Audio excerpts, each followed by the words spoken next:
Sudhakar sir good evening sir. Good evening. సరే, phone tapping వివాదంలో కేటీఆర్ గారు మహా న్యూస్కు నోటీసులు ఇవ్వటం అనే అంశాన్ని పక్కన పెడితే, అసలు ఏదైతే ఎన్నికలు స్వేచ్ఛగా జరగలేదు, ఎన్నికలు ప్రజా ప్రాతినిధ్య చట్టం ప్రకారం జరగలేదు, ఎన్నికల జరిగేటువంటి విధానంలో ప్రభుత్వం అధికార దుర్వినియోగానికి పాల్పడింది, పోలీసు వాహనాల్లో డబ్బులను పంపించింది, ప్రతిపక్ష పార్టీల నేతల ఫోన్లు ఇని వాళ్ళ ఎలక్షన్ హీరింగ్ని వీళ్ళే ప్లాన్ ప్రకారంగా పథకం ప్రకారంగా వాళ్ళని దెబ్బగొట్టే విధంగా కుట్రకి పాల్పడ్డారు.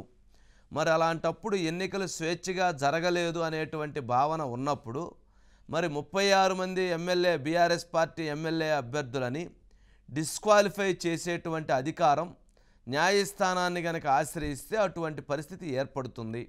మరి అలాంటి పరిస్థితి రావచ్చు. న్యాయస్థానం తీర్పు ఎలా ఉంటుందనేది మనం చెప్పలేం.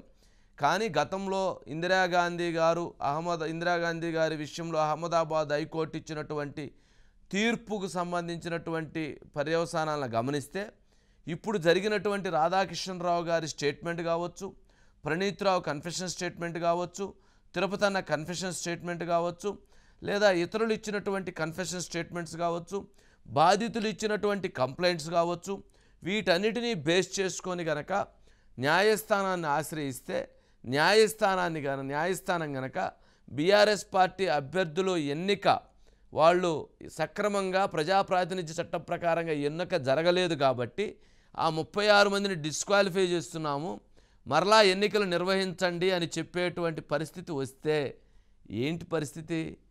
ఏ ఫోన్ ట్యాపింగు, ఎక్కడ మహాన్యూస్కు నోటీసులు, లేదా మిగిలిన వాళ్ళకు నోటీసులు. సరే, చివరికి బీఆర్ఎస్ పార్టీ అభ్యర్థులకి జరగబోతున్నటువంటి ఒక పెద్ద పెను ప్రమాదం ఏంటి? ఏం జరుగుతుంది? ఏం జరగబోతుంది? సార్, ప్రకంపన సృష్టిస్తున్న ఫోన్ ట్యాపింగ్ కేసు అనేది చిలికిది గాలివానలా మారుతుంది. గల్లీ నుంచి ఢిల్లీ వరకు అందరి ఫోన్లు ట్యాప్ చేసిన ఈ వ్యవహారం అనేది తీగలాగితే డొంకంతా కదులుతుంది. దీనికి సంబంధించి పోలీసుల రిమాండ్ రిపోర్టు, సాంకేతిక అంశాలు ఇవన్నీ ఒక్కసారి పక్కన పెడితే సార్, ఇప్పుడు బీఆర్ఎస్ నుంచి గెలిచిన 36 మంది ఎమ్మెల్యేలు కూడా పూర్తిగా అభద్రతా భావంలోకి వెళ్ళిపోబోతున్నారు. వారిపైన ఓడిపోయిన ప్రత్యర్థి పార్టీలకు సంబంధించిన అభ్యర్థులు ఎవరైతే ఉన్నారో వారు న్యాయ నిపుణులను సంప్రదించి వారు కనుక హైకోర్టు మెట్లు ఎక్కితే హైకోర్టు నుంచి ఇమ్మీడియట్గా గెలిచిన అభ్యర్థులకు నోటీసులు వస్తాయి. ఎందుకు నోటీసులు వస్తాయంటే, ఎన్నికల నియమావళి ప్రకారం తెలంగాణ రాష్ట్రంలో ఎన్నికలు జరగలేదు. ప్రత్యర్థి పార్టీల అభ్యర్థుల ముందటి కాళ్ళకు బంద వేసి, అదేవిధంగా చేతులకు సంఖ్యలు వేసి వారు అప్పుడు అధికార పార్టీలో ఉన్నవారు స్వేచ్ఛాయుతంగా ఎన్నికలను జరుపుకొని ఎస్ఐబి వారు వీళ్ళ ఫోన్లు ట్యాప్ చేసి, ఎస్ఐబి వాళ్ళు ఇచ్చిన ఇన్ఫర్మేషన్ ఆధారంగా టాస్క్ ఫోర్స్ పోలీసులు వాళ్ళ డబ్బులు పట్టుకొని వీళ్ళ డబ్బులు విచ్చలవిడిగా పంపిణీ చేశారనేది ఇప్పుడు రాధాకృష్ణరావు ఇచ్చిన రిమాండ్ రిపోర్ట్లో పోలీసులు పొందుపరిచిన అంశాలు. కాబట్టి దీని ప్రకారం ఒక్కసారి ఎన్నికల కోడ్ వచ్చిందంటే పూర్తిగా ఎన్నికలు అనేటివి పూర్తిగా అధికార యంత్రాంగంలో జరిగిపోవాలి. రాష్ట్ర వ్యాప్తంగా చీఫ్ సెక్రటరీ తెలంగాణ రాష్ట్రానికి సంబంధించిన అధికార వ్యవహారాలన్నీ చూడాలి, జిల్లా స్థాయిలో కలెక్టర్ చూడాలి, ప్రభుత్వ సంక్షేమ పథకాలు మిగతా వ్యవహారాలన్నీ. కానీ అలా జరగలేదు. ఫోన్ ట్యాపింగ్ అనేది సీరియస్గా చేసి ప్రత్యర్థి పార్టీల డబ్బులకు ఎక్కడెక్కడ కట్టడి చేసి అప్పుడున్న బీఆర్ఎస్ అభ్యర్థుల డబ్బులను విచ్చలవిడిగా పంపిణీ చేశారనేది పోలీస్ అధికారులే విచారణ బృందానికి తెలియజేస్తున్న పరిస్థితి. అంటే తెలంగాణ రాష్ట్రంలో డబ్బులు ఒక్కటే కాదు కదా సుధాకర్, ఎన్నికల డబ్బులు ఒక్కటే కాదు కదా, ఎవరైతే నాయకులు పార్టీలో చేరేటువంటి నాయకుల్ని రాకుండా ఆపగలిగారు, ఎవరైతే కాంగ్రెస్ పార్టీకి ఓటు పడేటువంటి వాళ్ళు ఎవరైతే ఉన్నారో వాళ్ళని నియంత్రించగలిగారు, ఇలాంటివన్నీ కూడా వస్తాయి కదా.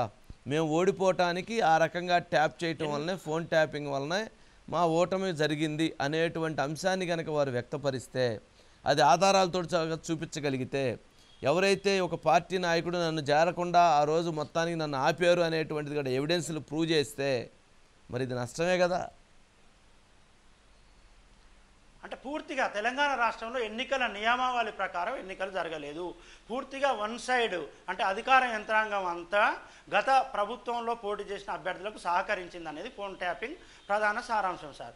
కాబట్టి ఎన్నికల నియమావళి ప్రకారం ఎన్నికలు జరగలేదు, వన్ సైడ్ అంటే పూర్తిగా అప్పటి అభ్యర్థులకు అనుకూలంగా ఎన్నికలు జరిగిందంటూ వారిపైన ఓడిపోయిన అభ్యర్థులు కోర్టుకు మెట్టెక్కితే అప్పుడు పరిస్థితి ఏంది? అందుకనే 36 మంది అభ్యర్థులు ఇప్పుడు అభద్రతా భావంలో ఉంటారు. ఇది ఒక రకంగా ఎట్లా ఉందంటే సార్, కేటీఆర్ పదే చెప్తున్నారు, ఆయన పైన మాట్లాడిన వరకు నోటీసులు ఇస్తున్నారు, ఇది వేరే అంశం. అంటే ముందు ఆయన పైన మాట్లాడడానికి మంత్రులు మిగతా నాయకులు భయపడే పరిస్థితి. ఎందుకు మనకెందుకులే ఈ న్యాయపరంగా ఈ చిక్కులు ఎందుకని కొందరు ఊరుకుంటారు అనేది ఒకటి సార్. అదేవిధంగా పార్టీ మారిన ఇద్దరు ఎమ్మెల్యేలు ఖచ్చితంగా వీరిపైన అనర్హత వేటు పడుతుంది, ఖచ్చితంగా స్టేషన్ గన్పూర్లో ఖైరతాబాద్లో ఉప ఎన్నిక రాబోతుందంటే ఇవాళ ఆయన మీడియా సమావేశంలో చెప్పారు. ఉప ఎన్నిక ఎందుకు వస్తుంది, ఎట్లా వస్తుందంటే స్పీకర్ నిర్ణయం వెలువడిన తర్వాత అప్పుడు బీఆర్ఎస్ పార్టీ కోర్టుకు వెళ్తే అప్పుడు వారిపైన అనర్హత వేటు పడితే అప్పుడు ఉప ఎన్నిక వస్తుంది. కానీ భారతదేశంలో ఏ రాష్ట్రంలో కూడా అధికారంలో ఉన్న పార్టీ వైపు నుంచే స్పీకర్ ఉంటాడు. స్పీకర్ 5 ఏళ్ల వరకు తన నిర్ణయాన్ని ప్రకటించాడు. ఆ పార్టీ ఇద్దరిని తీసుకునేటప్పటికే కేటీఆర్ గారికి అంత బాధగా ఉంటే మరి కాంగ్రెస్ పార్టీ నుంచి పాపం ఉన్నటువంటి వాళ్ళు ఉన్న మొత్తాన్ని కూడా చుట్టజుట్టి కట్టగట్టి తీసుకెళ్ళిపోయారు కదా. మరి తెలుగుదేశం పార్టీలో ఉన్నటువంటి వాళ్ళందరినీ చుట్టజుట్టి చాపలో చుట్టజుట్టినట్టు చుట్టి తెచ్చుకొని పోయారు కదా. మరి ఆ రోజు వాళ్ళకి ఎంత బాధ ఉండిద్ది. ఆ రోజు నువ్వు చేసింది ఏమన్నా మంచా, ఈరోజు వాళ్ళు చేస్తేనేమన్నా అది చెడా? ఏది న్యాయం ప్రజలకు తెలవదా? ప్రజల కళ్ళ ముందు కనపట్టలేదా? నువ్వు చేస్తేనేమన్నా న్యాయం, నేను చేస్తేనేమన్నా అధర్మమా? ఏంది ఇది? మరీ చిన్నపిల్లలుగా తొండాట ఆడకూడదు సుధాకర్, ఏదంటే నిజాయితీగా ఆడాలి ఆట. ఎస్, మీరు తీసుకున్నారు, మేము కూడా సిపిఎం ఎమ్మెల్యేని కూడా వదలలేదు సార్. సిపిఎం ఎమ్మెల్యే నోముల నరసింహని వదలలేదు. టీడీపీ నుంచి సిపిఎం నుండి గెలిచిన నోముల నరసింహని వదలలేదు, టీడీపీ నుంచి గెలిచిన సండ్ర వెంకటవీరయ్యని వదలలేదు. అన్ని పార్టీలకు సంబంధించిన ఎమ్మెల్యేలను గెలిచారు. ఆ రోజు లేని అనర్హత వేటు ఈ రోజు ఎందుకు వస్తుంది అనేది రాజకీయ పార్టీలు ప్రశ్నిస్తాయి. కానీ ఇది సార్ ఇది ఏంటంటే ఒక మైండ్ గేమ్. ఇంకా ఎమ్మెల్యేలు పోతారు అనే ఒక చర్చ ఏదైతే జరుగుతుందో వారిని ఎంతో కొంత మేరైనా మనం కట్టడి చేయగలుగుతామా? అనర్హత వేటు పడుతుంది, బై ఎలక్షన్ వస్తుందని వారిలో ఏమైనా మనం భయం క్రియేట్ చేయగలుగుతామా? వాళ్ళేమి పాలపేగ నోట్లో పెట్టుకోనో లేకపోతే క్యాలీఫ్లవరో తామర పువ్వు చెవిలో పెట్టుకొని లేరు కదా సుధాకర్. వాళ్ళు వీళ్ళతో పాటు సమానమైనటువంటి రాజకీయ పోరాటం చేసిన వాళ్ళే, వాళ్ళు తెలివి కల్ల వాళ్ళే, వాళ్ళు పోరాట యోధులే. ప్రేమతో గనక ఉంచుకోగలిగితే వాళ్ళు ఉంటారు. ఏది కేటీఆర్ గారు నిజంగా మారి గతంలో కేటీఆర్ కాదు, కేటీఆర్ ఇప్పుడు చాలా బాగున్నాడు, మనతో మనసు విప్పి మాట్లాడుతున్నాడు, ఎక్కడ తన ప్రేమతో ఉన్నాడని గనక అనిపించుకోగలిగితే ఖచ్చితంగా వాళ్ళు ఆయనతో ట్రావెల్ చేస్తారు. కానీ అలా కాకుండా గతంలో భయపెట్టినట్టుగా ఇప్పుడు కూడా భయపెట్టాలి అని అనుకుంటే ఉంటారంటావా? వారు భయపెట్టని వ్యవస్థ ఏది ఉంది సార్? మీడియాతో పాటు రాజకీయ పార్టీలు, సొంత పార్టీ ఎమ్మెల్యేలు 2014లో అసెంబ్లీ గెలవగానే అసెంబ్లీ మొదటి రోజే కేసీఆర్ అసెంబ్లీలో మాట్లాడుతూ పెద్దరు జానారెడ్డి గారిని కూడా ఒక ఛానల్ విపరీతంగా విమర్శించింది అని చెప్తూ ఒక 2 ఛానళ్ళని 100 ఫీట్ల లోతులో పాతి పెడతామని ఆయన బహిరంగంగా మాట్లాడారు కేసీఆర్ గారు. ఆ రోజు కొన్ని ఛానళ్ళు, కొన్ని పత్రికల పైన నిషేధాలు విధించారు. పూర్తిగా ఆ ఛానళ్ళే తెలంగాణ రాష్ట్రంలో ఎక్కడ రాకుండా వారికి లోకల్ కేబుల్ ఆపరేటర్లకు ఆదేశాలు జారీ చేశారు. ఆ ప్రభుత్వంలో ఎవరైనా మీడియా సమావేశంలో ప్రశ్న అడుగుదామంటే ఏ ఛానల్ అనేది, నీది ఎక్కడ వస్తుందా, నువ్వు దేంట్లో పని చేస్తున్నావు అని ఎదురుదాడి చేసిన పరిస్థితులు ఉన్నాయి. కాబట్టి గత ప్రభుత్వంలో మీడియా స్వేచ్ఛ గురించో లేకుంటే రాజకీయ పార్టీలకు సంబంధించిన స్వేచ్ఛ గురించో ఇంత తక్కువ మాట్లాడితే అంత మంచిది అభిప్రాయం ఇవాళ రాజకీయ విశ్లేషకులు అభిప్రాయపడుతున్నారు. ఈ నోటీసులు ఇవన్నీ చూసిన తర్వాత చాలామంది కూడా ముక్కున వేలేసుకుంటున్నారు. పార్టీ ఫిరాయింపులను ప్రోత్సహించిందే గత ప్రభుత్వం. 88 సీట్లు తెలంగాణ ప్రజలు ఇస్తే అవి సరిపోవంటూ ఇంకా 103 ఎమ్మెల్యేలను చేశారు. ఇంకెందుకు గంత పార్టీ ఫిరాయింపులు ప్రోత్సహించి ఈరోజు 2 ఎమ్మెల్యేలు జైన్ అయితేనే వారిపైన మేము కోర్టును ఆశ్రయిస్తాం, వారిపైన అనర్హత వేటు పడుతుందని వ్యాఖ్యలు చేయడం, దీనంతా తెలంగాణ సమాజం ప్రస్తుతం గమనిస్తుంది. వారు మాట్లాడుతున్న వైఖరి ఏంటి, వారు వ్యవహరిస్తున్న తీరు, ఒక దుర్భేద్యమైన కోటను కట్టుకొని ఒక శాఖ మీద రివ్యూ జరిగితే ఆ శాఖకు సంబంధించిన మంత్రి ప్రగతి భవన్కి వెళ్తే ఆయనకి లోపలికి ఎంట్రీ ఉండదు. ఆ శాఖ పైన రివ్యూ లోపల ముఖ్యమంత్రి చేస్తుంటాడు. మళ్ళీ తిరిగి ఆ మంత్రి వెళ్ళిపోయిన సందర్భాలు ఎన్ని చూడలేదు సార్. అంటే ఇవన్నీ జరిగినా కూడా కొంత పరిపూర్ణమైన రాజకీయ నాయకునిగా లేకుంటే ఒక పద్ధతిగా నడుచుకుంటే బాగుండేదని అభిప్రాయం అయితే వ్యక్తమవుతున్నది. ఆయన చెప్పిండు 2-3 లంగలయో దొంగలయో ఫోన్లు ఉన్నామంటే భారతదేశ రాజ్యాంగంలో లంగలకు దొంగలకు కూడా కొన్ని స్వేచ్ఛ, కొంత వ్యవహారం ఉంటుంది. వారు లంగలు దొంగలని ఒక పోలీస్ స్టేషన్ పరిధిలో వారి మీద కేసు నమోదైతే ఆ పోలీస్ స్టేషన్ అనుమతి తీసుకొని వాళ్ళ ఫోన్లు రికార్డు చేయాల్సి ఉంటుంది. ఏ అనుమతి లేదు, ఎవరు లేదు, వీరికి వీరే వాళ్ళే లంగలు దొంగలని వీరికి వీరే నిర్ణయించుకొని విచ్చలవిడిగా ఫోన్ ట్యాపింగ్ చేసి ఆ ఫోన్ ట్యాపింగ్ తోటి అందరినీ కట్టడి చేసి కొంతమంది విచ్చలవిడిగా వ్యవహరించి ఇదంతా చేస్తే తెలంగాణ సమాజం అన్ని గమనిస్తుంది, అన్ని వింటుంది అనే ఒక చర్చ అయితే ఇప్పుడు రాజ్యాంగపరమైన వ్యవహారాలు కానీ లేకుంటే రాజకీయ విశ్లేషకుల్లో చాలా క్లియర్గా జరుగుతుంది. ఎన్టీ రామారావు సారీ అప్పుడు సార్ ఇప్పుడు గనక మరి ఏదైతే ప్రజాప్రాతినిధ్య చట్టం ప్రకారం ఎన్నికలు జరగలేదు అని భావించి ఈ 36 మంది ఎమ్మెల్యేల మీద వేటు పడితే ఎన్నికలు మరలా వచ్చి ఆ 36 మందికి గనక ఎన్నికలు జరిగితే బీఆర్ఎస్ పార్టీ పరిస్థితి ఏంటి? ఇందిరాగాంధీ పైన 1971లో అప్పుడు ఆయన పైన పోటీ చేసిన రాజనారాయణ అనే వ్యక్తి పిటిషన్ లోకల్ కోర్టులో వేస్తే, ఆ రాష్ట్ర కోర్టులో వేస్తే, ఆ కోర్టు 4 సంవత్సరాల తర్వాత తీర్పు వచ్చింది సార్, ఇందిరాగాంధీ ఎన్నిక చెల్లదంటూ.